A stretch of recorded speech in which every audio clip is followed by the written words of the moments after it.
All events in life come to the mind in the form of impressions. All events come into the brain, the physical vehicle of the mind, in the form of sensory impressions. Joy, sadness, hope, despair, problems and worries come to mind in the form of impressions. Any circumstance, any event, no matter how insignificant, comes into the mind in the form of impressions.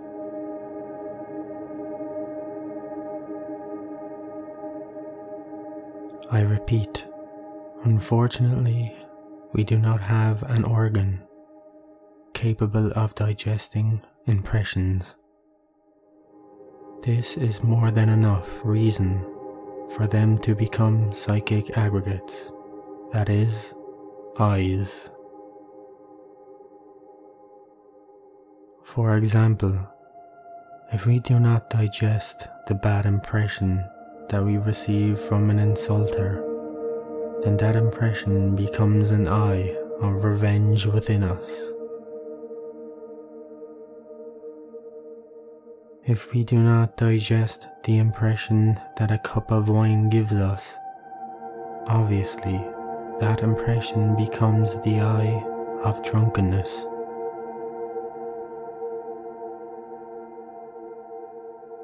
If we do not digest the impression caused by a person of the opposite sex, unquestionably, for the same reason, that impression would become an eye of lust.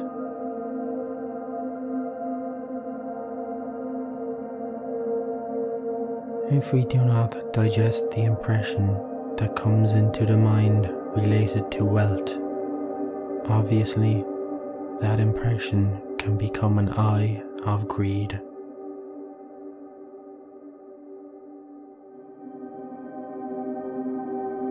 So, not digesting impressions is equivalent to creating eyes.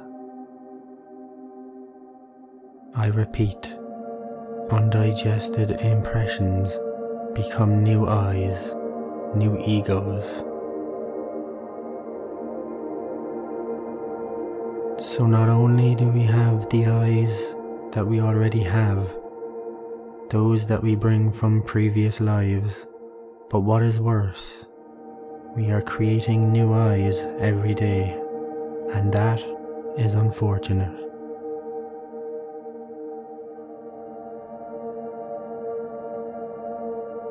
To stop creating new eyes is indispensable, but that is only possible by digesting the sensory impressions that reach the mind.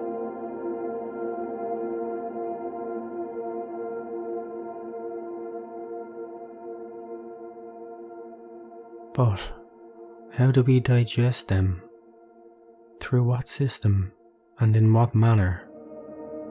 How do we transform them into something different? Is that possible? How? By means of the consciousness. If we interpose between the impressions and the mind that which is called consciousness, then the impressions can be digested.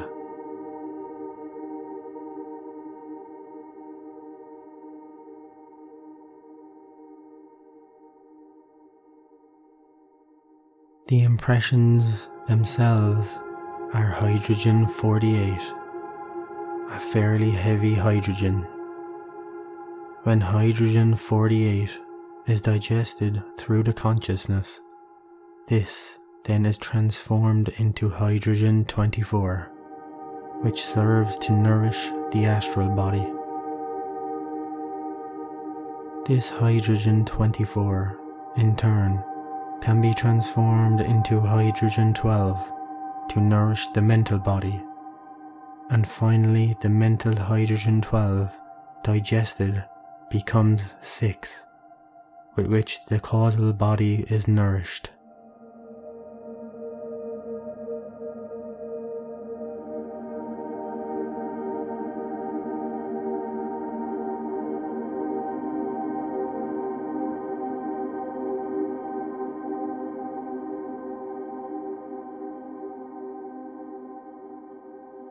It is better then to digest all these impressions in order to transform hydrogen-48 into food for the higher existential bodies of the being.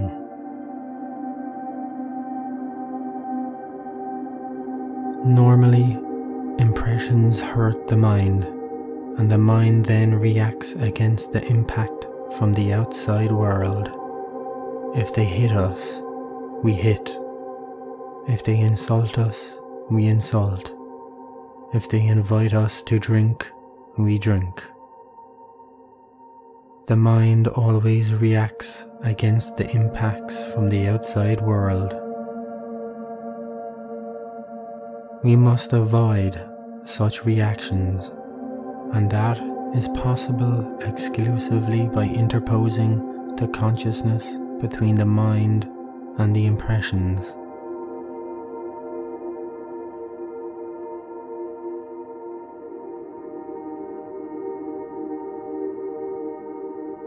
Is there some way, some technique, some practices that would allow the consciousness to be used to interpose it between impressions and the mind? Is there a key that allows us to use consciousness in that way, that it be the consciousness that receives the impressions and not the mind? Because when consciousness receives impressions, it inevitably digests them, transforming them into something else. But when it is not the consciousness that receives the impressions, but the mind, then it happens that the mind reacts against the impacts coming from the external world. It reacts violently, mechanically.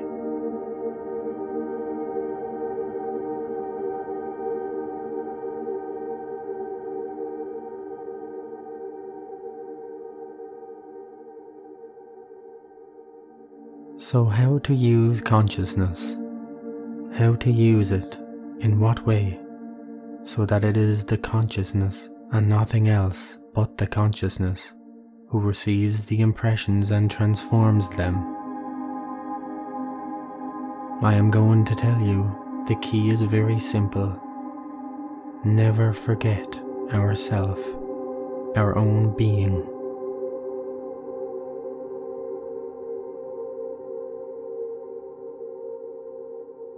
If one forgets one's own inner being in the presence of an insulter, one ends up insulting.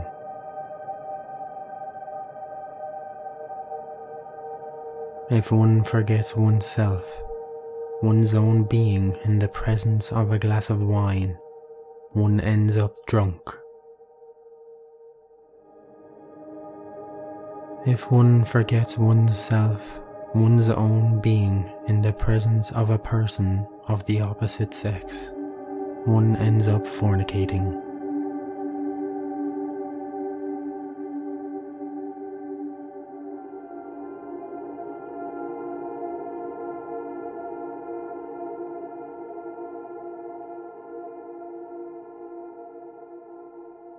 When one learns to live in a state of alert perception, alert novelty, when one remembers one's self from instant to instant, from moment to moment, when one never forgets one's self, one undoubtedly becomes self-cognizant.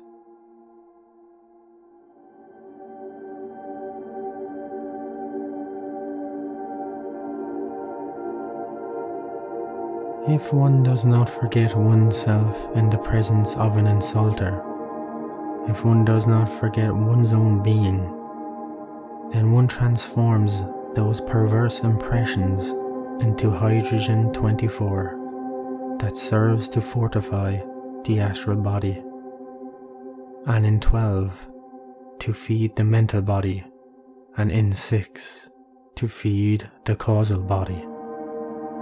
That is, one transforms the words of an insulter into a different force.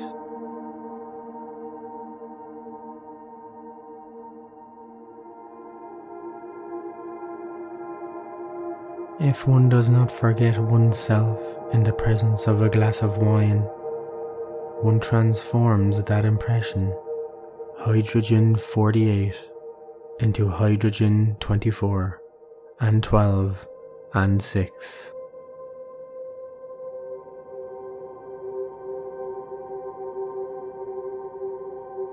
If one does not forget oneself in the presence of a large sum of money, one transforms that impression into hydrogen 24, 12, and 6. So, not forgetting yourself is the key that allows us to intelligently manage the consciousness. When one does not forget oneself, between the mind and the impressions, that which is called consciousness interposes.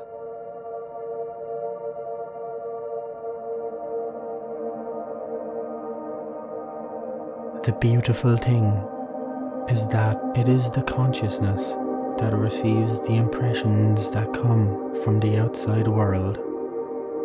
The consciousness can transform them into something different, into creative elements, into superlative elements for the being, into diamantine forces that serve for the development of the chakras, in multiple forces that serve for the development of certain powers in our internal constitution.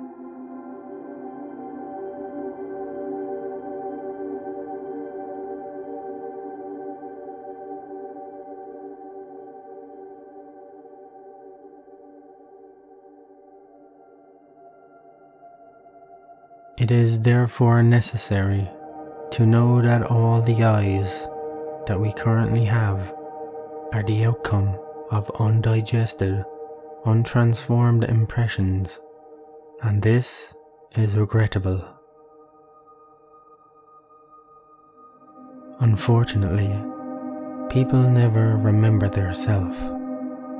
That is why impressions reach our mind and remain like that, completely untransformed, giving rise, of course, to the psychic aggregates, our defects, our eyes.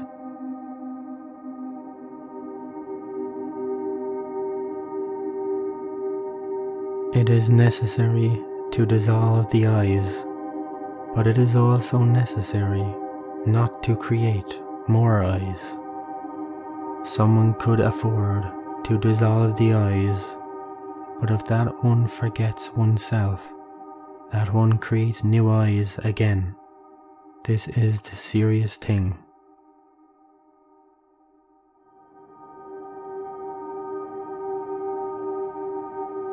Self-remembering is an interesting thing.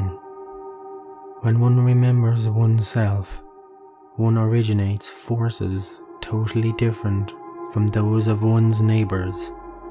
Different forces that make one a completely different individual, different from others.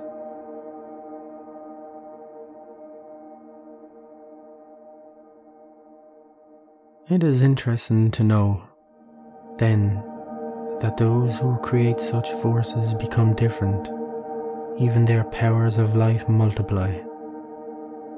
If we place two subjects in an inhospitable place with a bad diet, a bad environment, etc., the one who never remembers the self, who lives a mechanical life, and the other who always remembers the self from moment to moment, who never forgets the intimate being, you can be absolutely sure that the first would soon die and the second would live despite the inhospitable environment, because that one is surrounded by different forces than those of the other.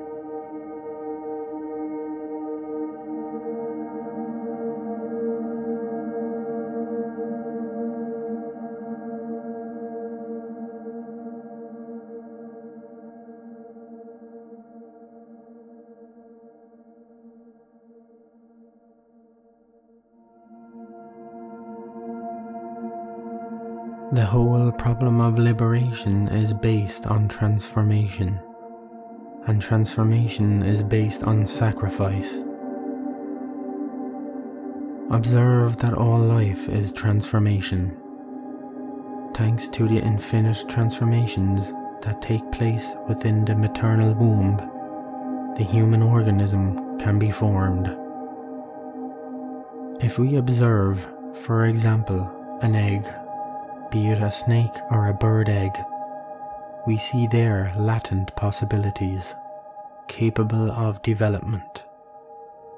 Such possibilities become fact through transformation.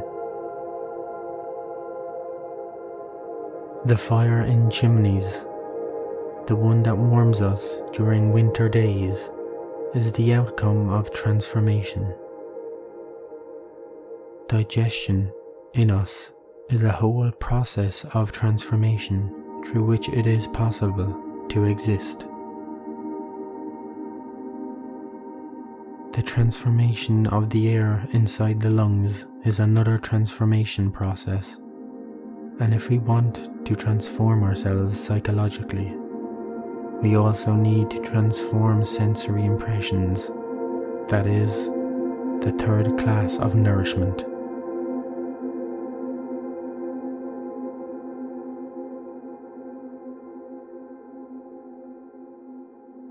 I repeat, all life events that arrive to the mind come in the form of impressions. I am speaking to you, gathered here in this room, and what is it that's coming to your mind? The impression, a series of impressions.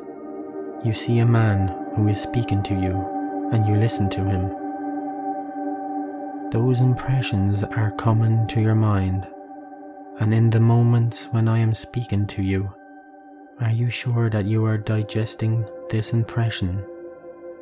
The impression of seeing a man who is speaking to you, who is giving you this esoteric teaching. Are you already in the process of digestion or transformation, or not?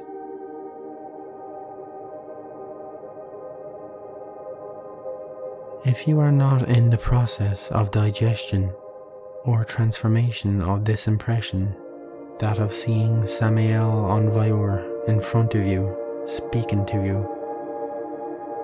you are wasting your time, unfortunately. Why? Because you are not digesting the impression. You are not transforming it. If it is not digested, it is not transformed. Prior to the transformation, there is the digestion of the impression. How do you go about digesting this impression? You see a man here with a white robe giving a lecture. Well, don't forget your own being. Let it be the being who receives the teachings, passing all the teachings to the being, listening with the longing of it to arrive to the being.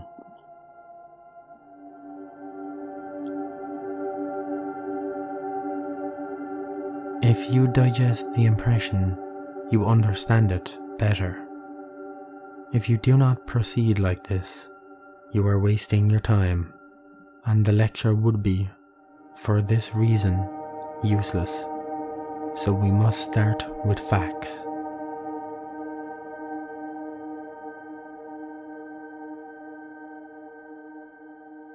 Thus, it is not enough, then, to listen to the word. You have to digest it, and that is precisely what is essential. See for yourselves how important is this event called impressions. You could not live a second without impressions, not 1,000th of a second. So then, it is worth transforming impressions into something different, into powers, into light, into fire, into harmony, into beauty.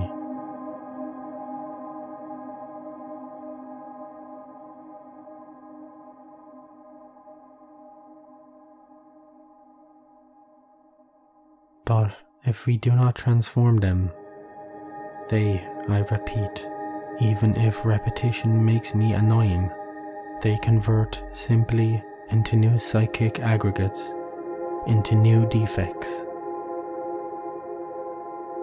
We need to be more reflective, just as we are really, as we find ourselves without digesting impressions, creating new defects from second to second, from moment to moment.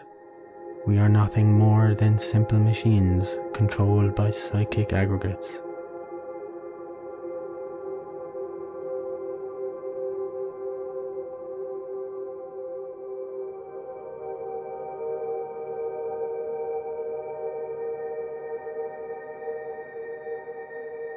We live in a world of great activity, where everyone thinks they are doing something and nobody does anything.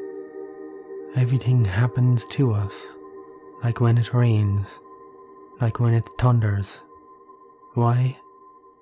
Simply because we do not have the being incarnated. Only the being can do. He does, since the true human is the being.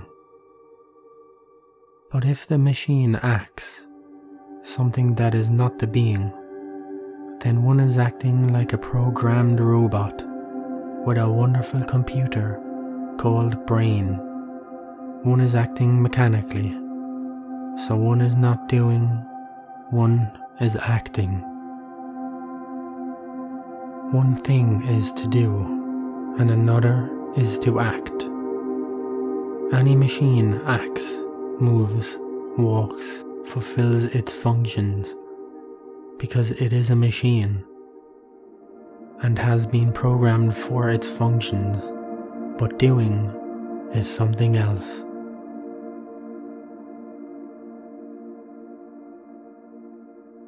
Only a human can do, and the true human is the being.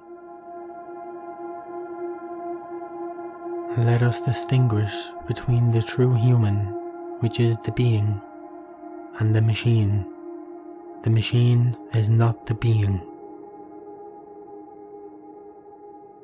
I repeat, the intellectual animal is a programmed robot, and its brain is a wonderful computer.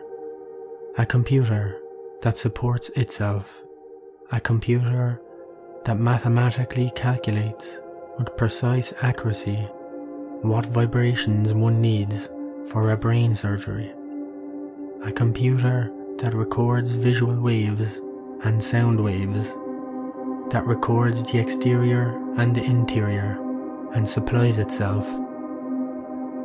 It is a wonderful first-class computer, but it is that and nothing more than that, a computer.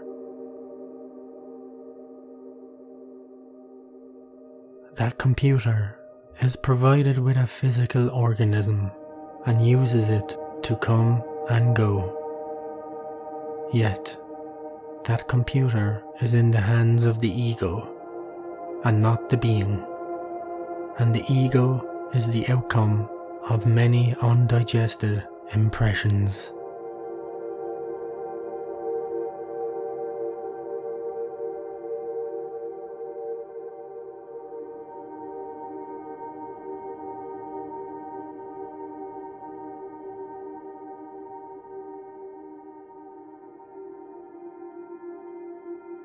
Therefore, what is at work here in this painful world we live in is a machine equipped with a large computer. Here, the being is not acting, but the machine. We could say that the machine is a machine and that the being is the being.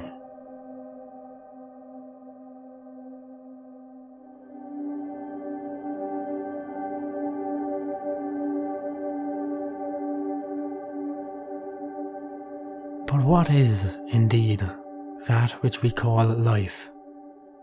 It's certainly a movie. Yes, when the time of death arrives, we go then back to the starting point of that movie and take it with us into eternity.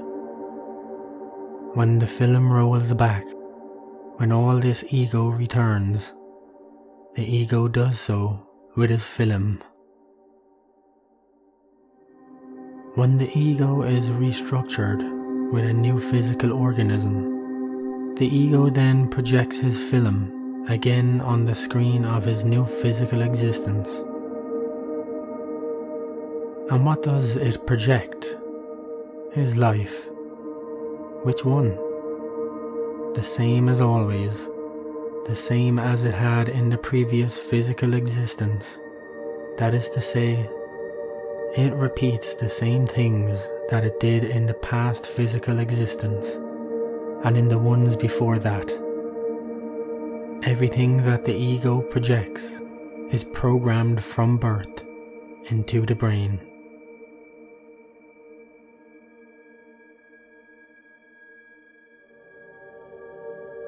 So, we are programmed robots.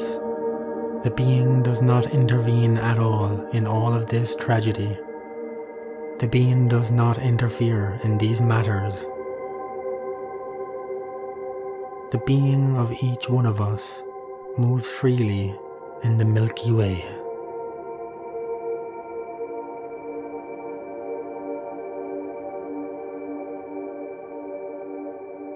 There are and live here in this painful valley of life a heap of shadows provided with physical organisms. But what do these organisms do? Nothing. They move mechanically according to the program that is being deposited in their brain, not only in the physical brain, but in the three brains, in the intellectual, emotional, and the motor brains.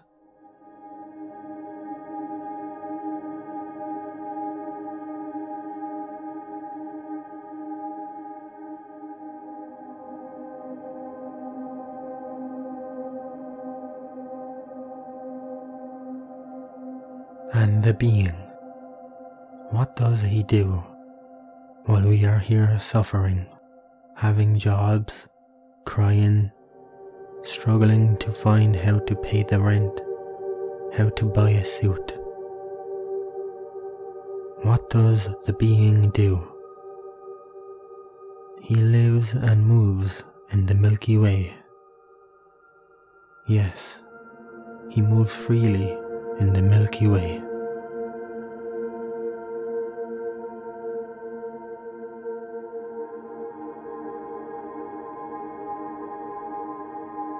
So, what is this painful existence that we carry? Pure illusion, something vain. With good reason, the Hindus say that this world is just Maya, that this world is illusory, that it has no value.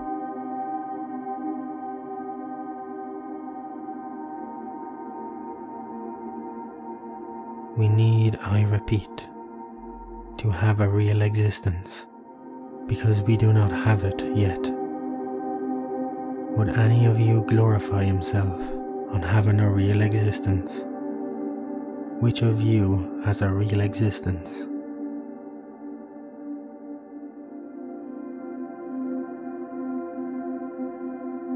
I see here nothing but moving machines. Programmed machines, programmed robots, and nothing else.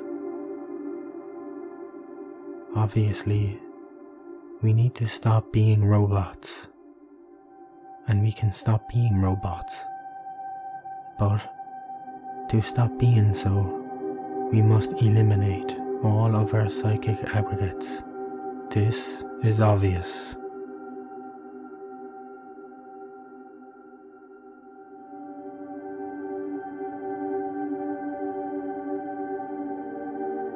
You already know that we have to eliminate the psychic aggregates, but knowing this is not enough.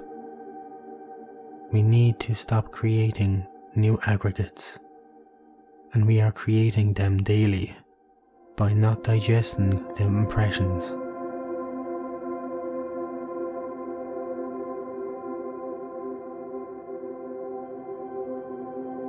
We need to digest the impressions, transform them into different forces so as not to create new selves. And we need to digest the old impressions, the ones that give rise to the selves that we currently have.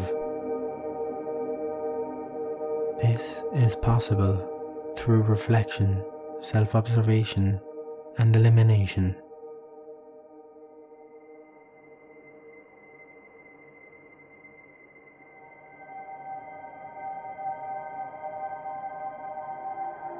When one digests the old impressions that are deposited in the 5 cylinders of the machine, in the form of habits, lower emotions, negative thoughts, depraved instincts, sexual abuse, etc., then those inhuman elements are disintegrated, turned into dust.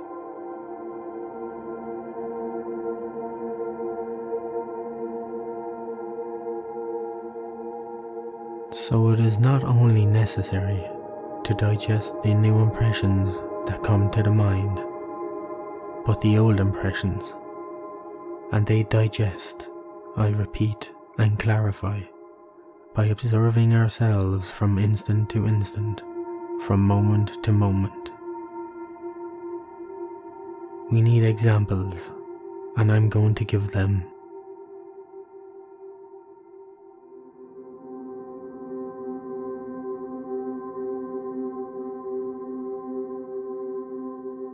Suppose that suddenly we are jealous. A man discovered that his wife has another man, and of course, the ego of jealousy jumped there. What to do? He has discovered the eye of jealousy. That is obvious. The law of reoccurrence says that in a past existence, the same triangle existed, and that in an ancestor, the same triangle existed. Thus, this jealousy that is felt is due to an undigested, untransformed impression. If then he tries to digest that impression, let's say, into something different, if through reflection one comes to the conclusion that jealousy is absurd, that it has no real meaning, then a digestion is made of that bad impression that comes from ancient times. And by doing that digestion, well, one is in the best position for the disintegration of the ego. The only thing missing is the supplication to Devi Kundalini Shakti, so that it is she who disintegrates that ego, the result of an old, undigested impression, and in the end, that ego of jealousy turns to dust.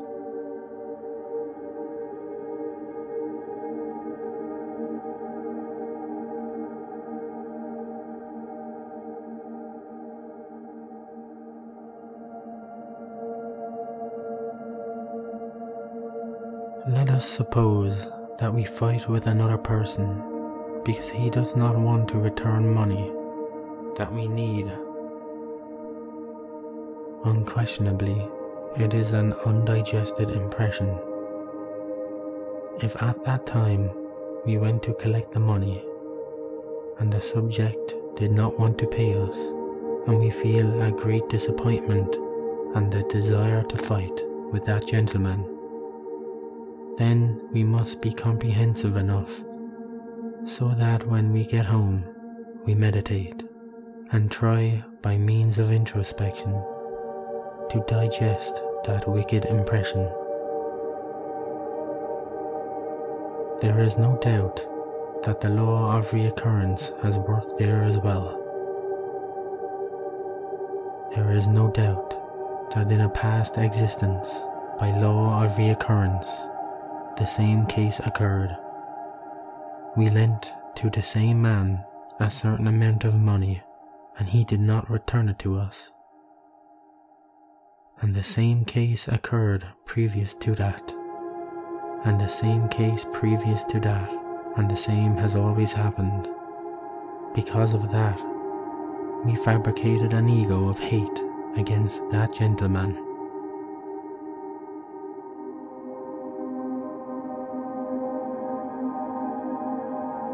Well, now there will be a need to completely digest that wicked impression which comes from a remote past and is now converted into an ego.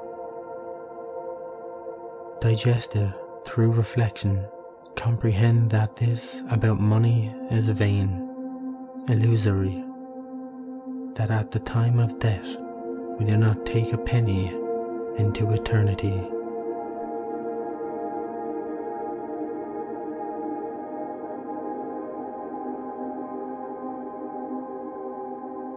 When we are already cognizant of such event, then we will ask Devi Kundalini Shakti to disintegrate that ego, which is nothing more than the outcome of a series of undigested impressions, and it is clear that the Divine Mother will turn that ego to dust, and we will be free from that wicked impression.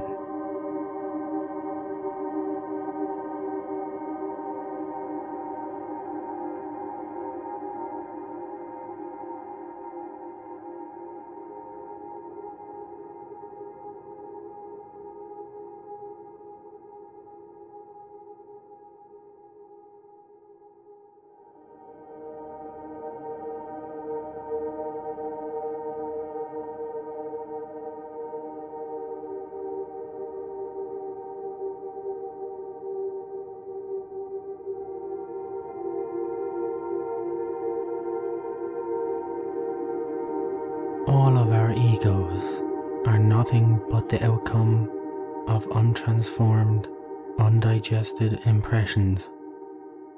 Once such undigested impressions are disintegrated, then the forces of those impressions are transformed into something different, namely into hydrogen 24, 12, or 6. And one becomes clean.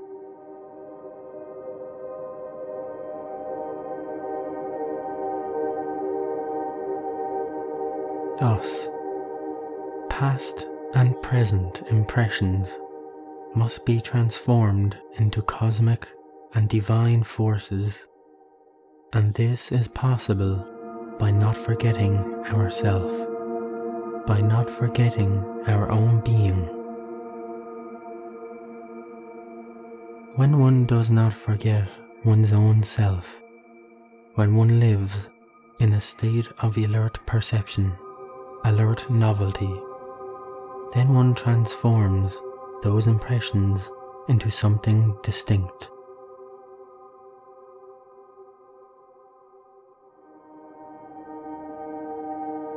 If someone succeeds in transforming the totality of one's impressions, that one will be truly blessed, because the being will remain within one and one in one's being, and then one will have a real existence.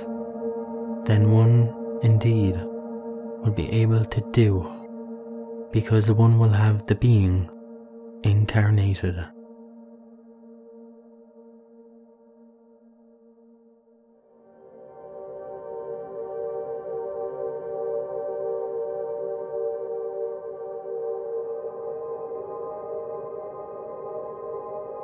As we are right now, we are nothing but programmed robots. Those undigested impressions were deposited in our 3 brains, and those impressions are repeated from instant to instant, from moment to moment, and throughout life. That is the mechanics of the law of reoccurrence, a repetition of ancient impressions.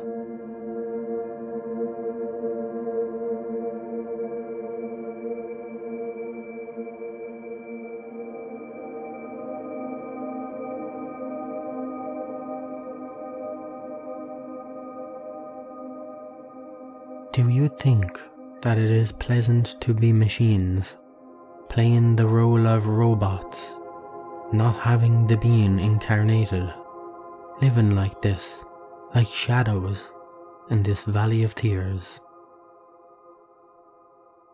Do you think such an existence is worth having? And what are we? Miserable shadows, programmed robots, programmed by the old impressions of the past. All the impressions of our past existences that were left undigested have been deposited in our 3 brains and are now mechanically repeated.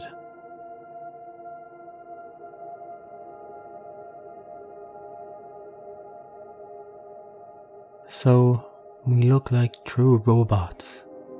We are robots, moving automatically in this valley of tears.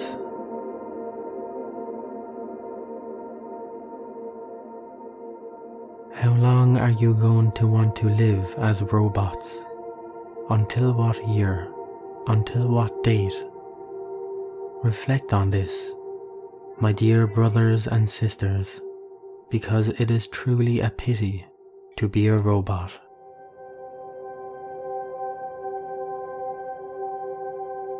So ends my lecture, and now, before closing this teaching, it is advisable for those who want to ask questions to ask them with complete freedom, and for those who do not agree to say so and why they don't agree.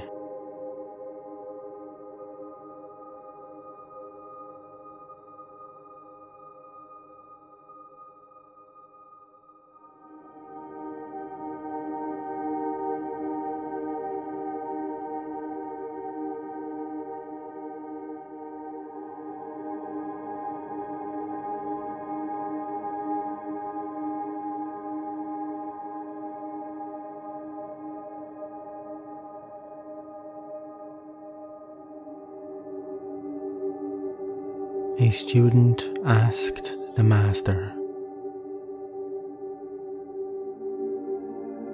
"Master, when an impression has been transformed from hydrogen 48 to 24, and then 12 to hydrogen 6, can it continue from hydrogen 6 to hydrogen 3?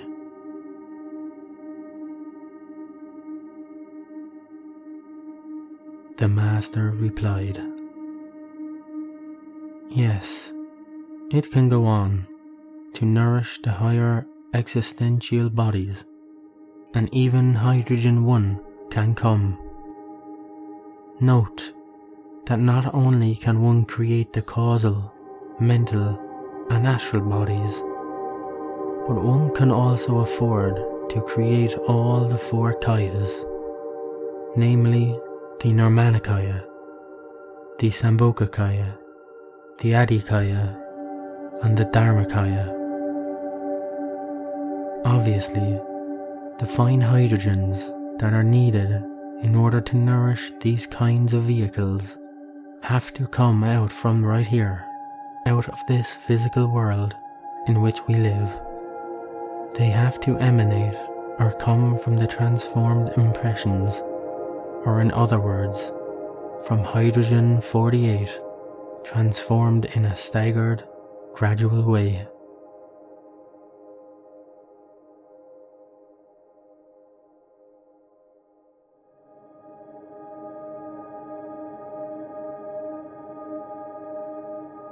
A student asked the master,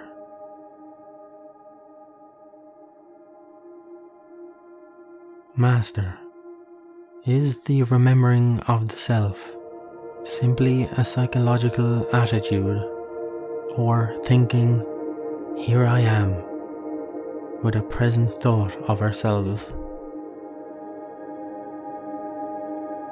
The master replied,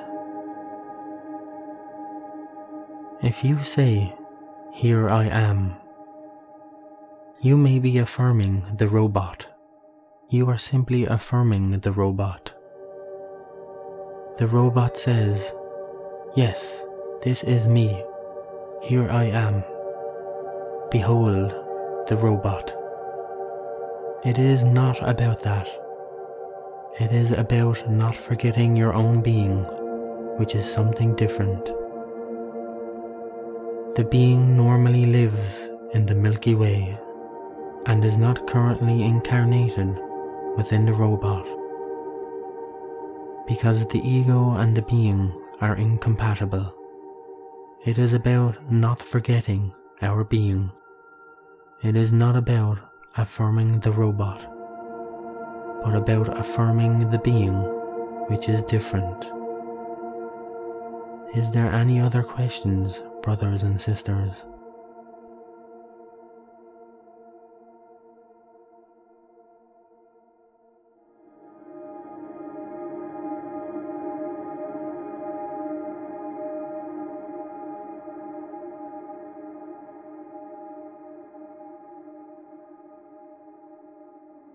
A student asked the Master, "Venerable Master, since the human body, or the machine, does not have, let's say, how to digest sensory impressions, since ordinary food is for the stomach, air is for the lungs, therefore, how could a disembodied person digest sensory impressions?" The Master replied, "No, an impression is like this cup that I am drinking here, which, by the way, is delicious. An impression is, for example, that mechanical device. An impression is what you eat, what you drink, what comes into your mind through the senses. All of that is impressions. An impression is to exist, it is to live. Joy, sadness, what brings us worries, what brings us yearnings, what brings us hope, what brings us despair, all of that is impressions. What do the disembodied people have to do with this absurdity? Nothing, right? When you say that you have to transform your impressions, I mean that you have to use an instrument. Which one? The consciousness. But whose consciousness is it? What is it? Why does it exist? The consciousness belongs to the being, and when one does not forget his own being, obviously the consciousness is working. Not forgetting your own being is extraordinary.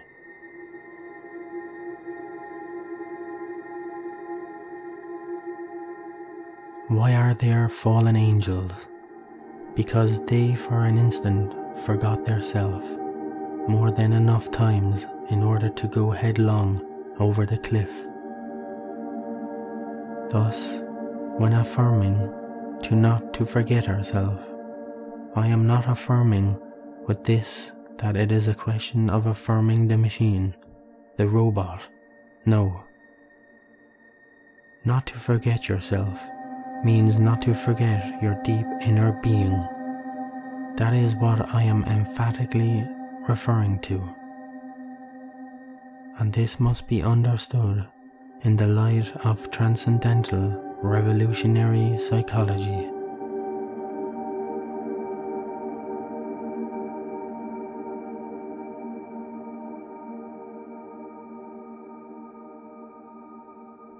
A student asked the Master,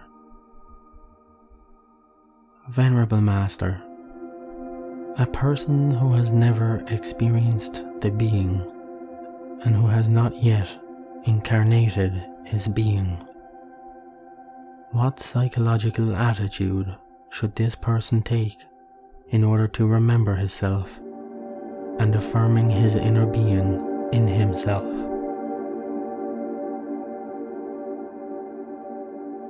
The Master replied, the personality must become more and more passive in order for us to become receptive. When one becomes receptive, one feels the being more and more through the superior emotional center. As it is written, "Blessed are the pure in heart, for they shall see God." The heart must be cleansed so that emotional understanding arises in us, which is much higher than cerebral understanding. Any cerebral understanding, no matter how great, is very poor to emotional understanding. Emotional understanding allows one to feel the being. So, as I said, pay attention to the development of emotional understanding. It develops more and more as we cleanse the heart, that is, as we eliminate the psychic aggregates. If at first there is only emotional understanding in a merely residual form, incipient, as we disintegrate the ego, this emotional understanding will become more and more visible. Let us not forget the being. Let us always take care of the tranquil heart, and so actually, indeed, we will not create new egos. But as long as we forget about our being, impressions will reach the mind and remain undigested. Then these will become new egos, or fortify their already established egos within the 5 cylinders of the organic machine. That's obvious.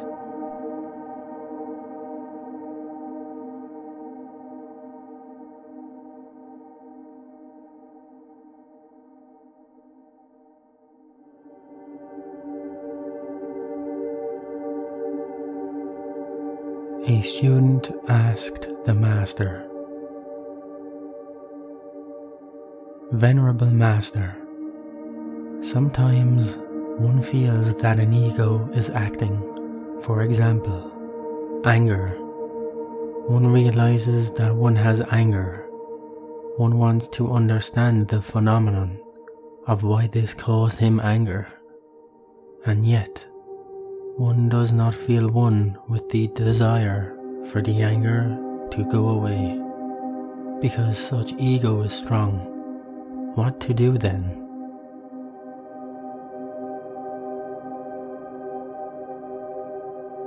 The master replied, "Obviously, the ego of anger fully established, then in the 5 cylinders of the machine, has become in this case the lord and master of the whole machine. However, there is therefore a small margin of freedom, very limited indeed, which can be used. Speaking in the form of analogies, we will say that this margin is as small as the one between a violin and the case that contains it.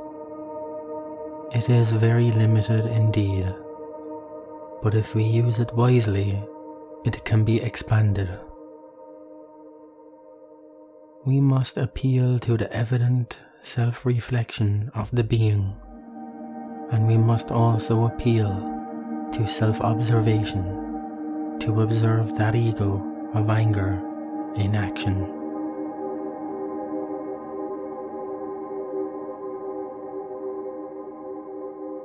When you observe yourself during an attack of anger, one comprehends that something distinct, something different than you has entered the brain and has taken possession of it.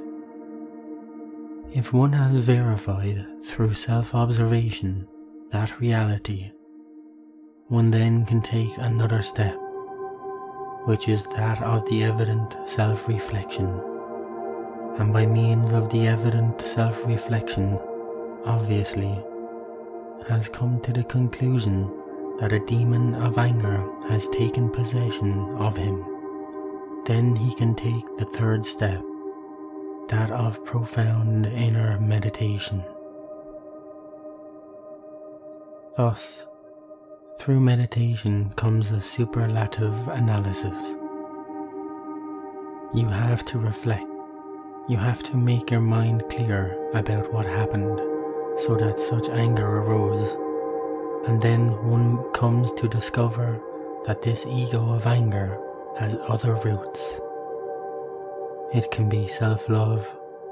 It could happen that someone hurt our self-love, or it could happen that someone hurt our pride.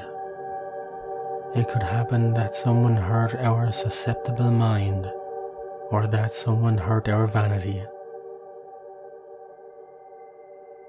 If one then discovers the cause of that anger, then one comprehends that this anger is foolish. And if one comprehends that his anger is foolish, one is in a position to disintegrate it. It would only be enough to implore Devi Kundalini Shakti for her to disintegrate such a psychic aggregate. I am sure she will help you in the disintegration process. That is the obvious way to go.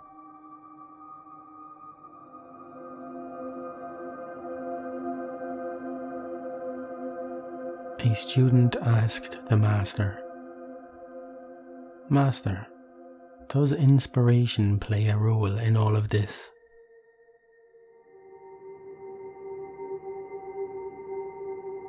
The Master replied, "Well, the best initiates say that there are 3 scales that lead to initiation, namely imagination, inspiration, and intuition. Is that clear? All the brothers and sisters are full of inspiration.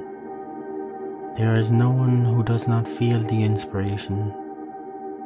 But one thing is inspiration, and another thing is the objectification of the consciousness. As inspired as one may feel here, if one has failed to disintegrate the egos, his consciousness is not objective. Although he always feels inspired, he does not, for this reason, reach enlightenment.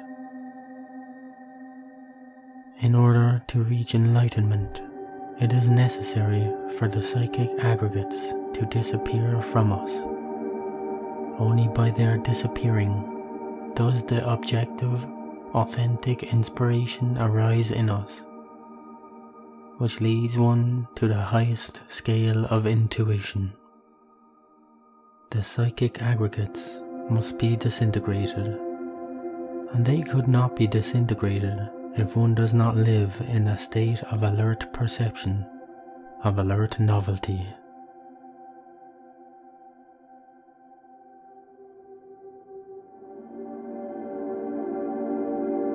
A student asked the Master, "Venerable Master, what role would the force of the third logos play in this psychological work?" The Master replied, "Well, there is a very high Trimurti, which is the Father, the Son, and the Holy Spirit. Unquestionably, the Holy Spirit is the sexual force. That sexual force develops, is unfolded, and is processed in the flaming forge of Vulcan. If we invoke the Shakti Kundalini precisely in the flaming forge of the Cyclops, she will assist us, reinforced by the power of the third logos, that is, of the Holy Spirit, and will very quickly disintegrate the psychic aggregates that we are interested in disintegrating. This is how the Holy Spirit, Shiva, or the third Logos as you say, exercise its role in the work of disintegration.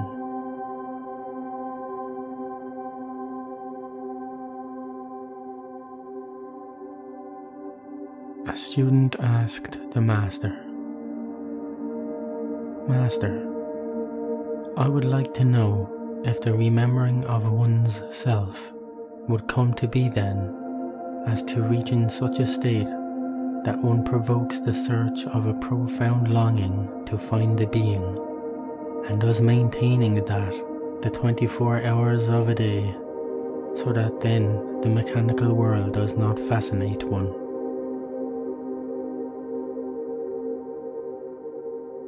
The Master replied, "In the remembering of the self, of his own being, it is clear that there is a force of longing.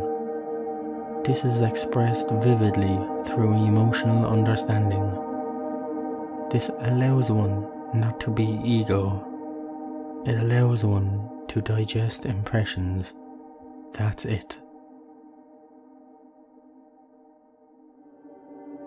A student asked the Master, "Venerable Master, you spoke to us about putting our personality passive so that the essence becomes active." The Master replied, "The personality becomes passive as we eliminate the cyclic aggregates of 96 laws. There are certain heavy aggregates that unquestionably control our false personality. These aggregates that belong to the 96 laws are vanity, pride, selfishness, violent anger, self-love, jealousy, hatred, self-importance, intolerance, etc. Thus, if we eliminate such psychic aggregates, the personality becomes passive. Undoubtedly, the personality in the passive state is receptive. You can receive the messages of the being that come through the higher centers. Thus, in this way, little by little, we are learning to obey the orders of the higher parts of the being. But the personality must be rendered passive by eliminating the cyclic aggregates of 96 laws. That is all. Inferential peace.